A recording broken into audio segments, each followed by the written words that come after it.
Haleluya, haleluya, Yesu Kristo nashimwe. Ndabasuhuje bene data, aho uri hose, aho uherereye hose, abari hano mu gihugu cyacu cy'u Rwanda, abari ku migabane itandukanye y'isi, nshuti zanjye bakristo b'itorero Elayono Mountain Church mu Rwanda, duhereje Imana icyubahiro izinze ijoro ikazingura amanywa, duhereje Imana icyubahiro intwari ku rugamba, duhereje Imana icyubahiro yo yongeye kuvuga ngo tubeho tukaba tubayeho, duhereje Imana icyubahiro igira neza. Ni ukuri Imana ni urukundo, kubw'imbabazi zayo yongeye kuvuga ngo nuhumeka urahumetse. Ibyo ni ubuntu bw'Imana bugeretse ku bundi. Icyo ni ikimenyetso cy'uko Imana izagutabara, izakugirira neza. Nagiraga ngo rero muri iki gitondo ntukoze ikosa ryo kubyuka ngo ugende udahereje Imana icyubahiro, kandi ujye wibuka no gusenga, ubanze Imana hose muri byose. Imana rero ishimwe cyane cyane, Imana ihabwa icyubahiro. Muri kumwe na Bishop Leonira, umushumba w'itorero Elayono Mountain Church mu Rwanda. Nyemerera muri iki gitondo tugaruke muri teme yacu ivuga ngo ni ukuri Imana ni urukundo. Turi mu masengesho y'iminsi 40, yafite teme igira iti garuka ushima Imana. Uzagaruka gushima ari uko watekereje uko Imana yakurengeye, ari uko watekereje iby'imirimo y'Imana yakoze ku buzima bwawe, ari uko watekereje ko Imana yakoze mu bumana bwayo ikagutabara. Ibyo bizagutera kugaruka ushima Imana. Uzakusanya ko ibyo byose Imana yabikoze kubw'urukundo rwayo, ntabwo ari kubwo gukiranuka, ntabwo ari kubw'ubutunzi bwawe, ntabwo ari kubw'imiryango ikomeye, ntabwo ari kubw'inshuti yawe yari ikwitayeho, kuko burya umunsi wasebaga, umunsi wari umwaye, niwo munsi inshuti yawe yari bukwihakane. Ariko Imana iraguhishira, Imana irakurinda, Imana ibana nawe, Imana ikugirira neza muri bwa burwayi, hahandi bari kukubwira ngo indwara yawe ntago izwi, ntago bari kubona za negatifu gusa. Cya gihe Imana yitahagoboka ngo igutabare, itabarana ingoga igukize, ntabwo byari buvemo, wowe uba waribagirane. Ariko Imana ishimwe, Imana ihabwa icyubahiro. Ni ukuri Imana ni urukundo. Imana ishimwe cyane. Nyemerera dusome ijambo ry'Imana, urwandiko Pawulo yandikiye Abaroma, ibice 8, titire y'ijambo handitse ngo ubw'Imana ari urukundo, ubw'Imana iri mu ruhande rwacu, umubisha wacu ninde? Imana ishimwe. Iyo niyo titire y'iri jambo, kandi nayo irasobanutse rwose. Ubw'Imana iri mu ruhande rwawe, umubisha wawe ninde? Ubw'Imana iri mu ruhande rwacu, umubisha wacu ninde? Imana ishimwe cyane. Rero ndagira ngo ubanze wibaze ngo nubwo ubona ibikubabaza, nubwo ubona ibiguteye ubwoba, ariko se ubwo Imana iri mu ruhande rwawe, umubisha ninde?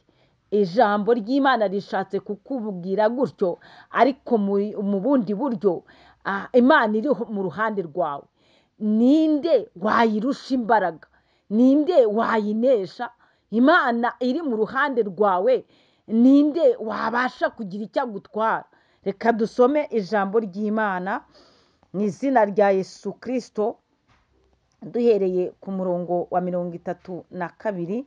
Mbese ubwo itimanye umwana wayo ikamutanga ku bwacu twese, izabura ite kumuduhana n'ibindi byose?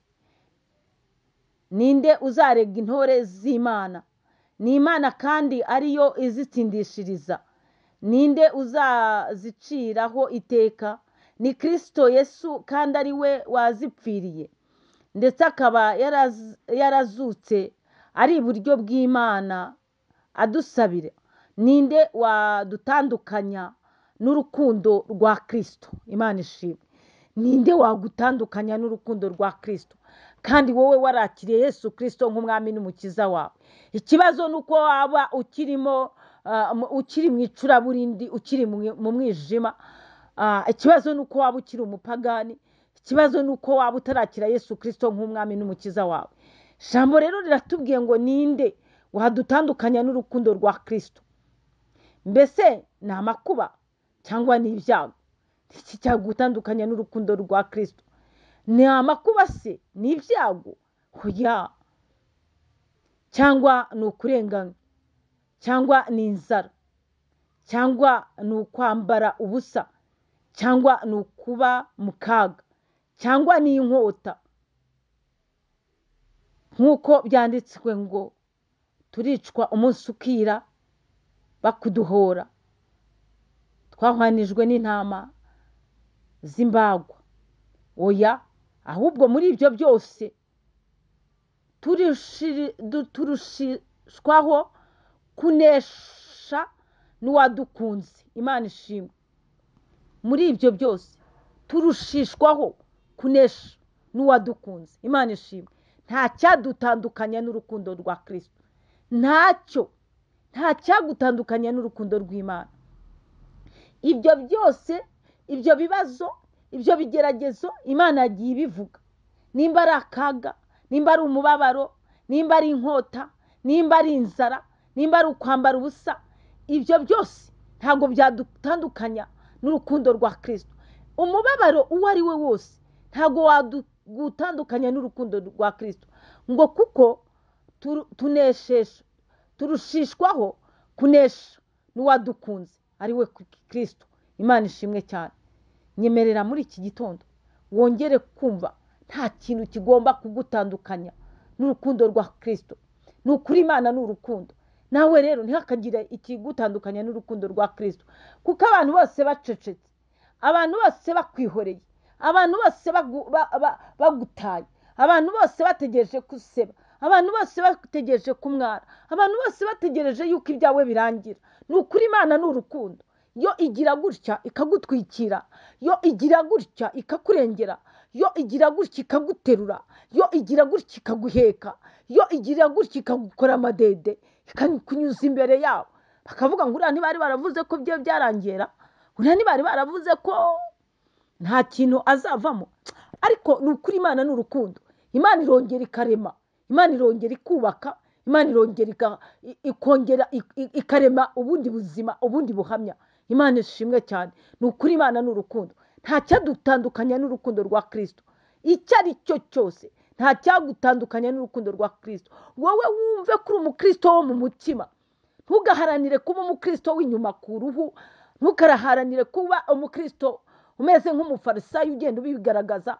Oya, umukristo wo mu mutima ntihakagire igutandukanya n'urukundo rw'Imana, ntihakagire ikigutandukanya na Kristo wakumeneye amaraso.